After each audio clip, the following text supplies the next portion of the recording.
I'm afraid the news is very bad from Brussels. Hooliganism has struck again, and I'm afraid the scenes are as bad as anything we've seen for a long, long time. As the kickoff for the 1985 European Cup final between Juventus and Liverpool approached, the fans and the players alike made their way to the Heysel Stadium on the outskirts of Brussels in Belgium. But as the venue for the biggest game of the season, it was not what they actually expected. May 29, 1985 is remembered as one of the darkest days of modern football, as that is the date that the Heysel Stadium disaster occurred. There were 39 deaths and while more than 600 people got injured. What actually happened there? We will start from the very beginning. At that time in May 1985, Liverpool were the defending champions of this competition and they were facing an Italian opposition, the Juventus team. And the Juventus team had many members from the Italy's 1982 World Cup winning team, and they had a player like Michel Platini who was considered as the best player at that time. So it was a match between two strong teams in the continent at that time. Nous on était dans le vestiaire et on ne savait pas qu'il y avait eu malheureusement. The match was going to be held at the Heysel Stadium, that's the Belgium national team's stadium. But despite its status as Belgium's national stadium, Heysel was in a poor state of repair by the time of 1985 European final.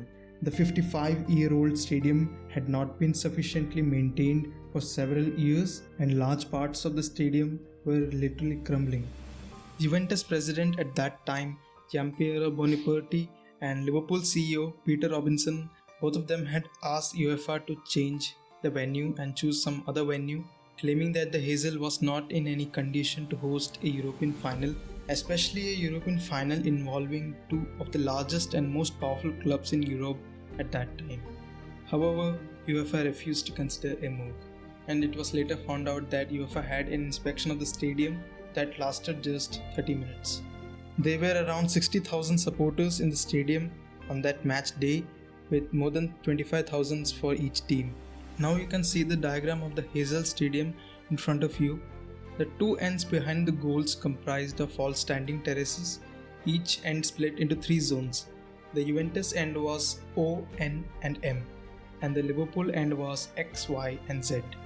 However, the tickets for the Z section were reserved for neutral Belgium fans in addition to the rest of the stadium. This meant the Juventus fans had more sections than the Liverpool fans, with the Z section normally reserved for neutrals.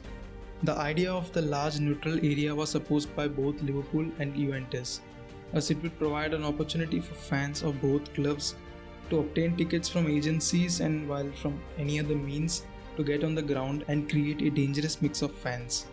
At the time, Belgium had a large Italian community and many of the Juventus fans bought the tickets of the Z section. That's where the problem all started. At approximately 7 p.m. the local time, the Liverpool and the Juventus supporters in the section X and Z stood merely a yards apart. The boundary between the two was marked by a temporary chain link fencing, you can say a mesh fencing, and a central area which was a no man's land occupied by a few police people. Hooligans began to throw flares, bottles and stones across the divide, and they were able to pick up stones from the crumbling terraces beneath them due to the poor condition of that stadium. As kickoff approached, the throwing became more intense. Several groups of Liverpool hooligans broke through the boundary between the section X and Z, overpowered the police and charged at the Juventus fans. The fans began to flee towards the perimeter of the section Z. They had little option but to turn and run faster. But as the fans got on the top of the stadium, they realized that they could not jump from there. There were no stairs or any fire exit. So basically all of them piled down and there was simply no escape. As the fans from the Liverpool side got more aggressive, the Juventus fans were pressed against the walls of the terrace, and the moment of impact, the actual impact, was when the wall went off.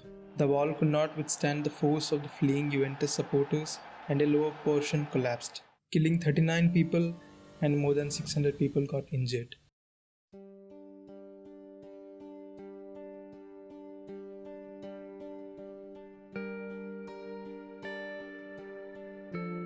The UEFA, the organizer of the event, was firm on its observation that the blame for the incident was on the shoulders of the Liverpool fans. But however, the UEFA, the owners of the Heysel Stadium and the Belgian police were also investigated in an investigation that ran for around 18 months. But after that, the conclusion was that the blame was totally on the shoulders of the Liverpool fans. On June 2, 1985, just a matter of days after the event, UEFA banned English clubs from European competition for an indefinite period. That was actually a ban for 5 years and a ban for 6 years for the Liverpool team. It would be in April 1990 that English teams found themselves back in the European competition, though Liverpool found themselves suspended for an additional 1 year. The Liverpool squad arrived home after the most disastrous European tie in history to more media attention than had they won the cup for keeps in front of peaceful crowds.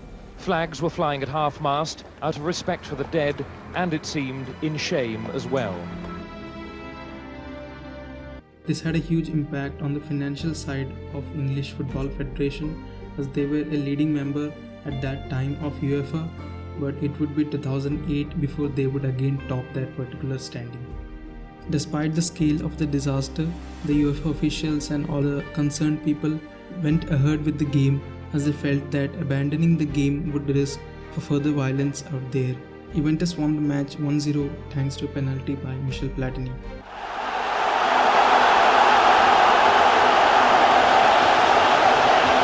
For Liverpool and English football, it was the end of an era. It was a moment in football so odd that the straightforward act of honoring the dead seemed somehow banal and insufficient. More than 30 years on, the hurt of Heysel is impossible to erase.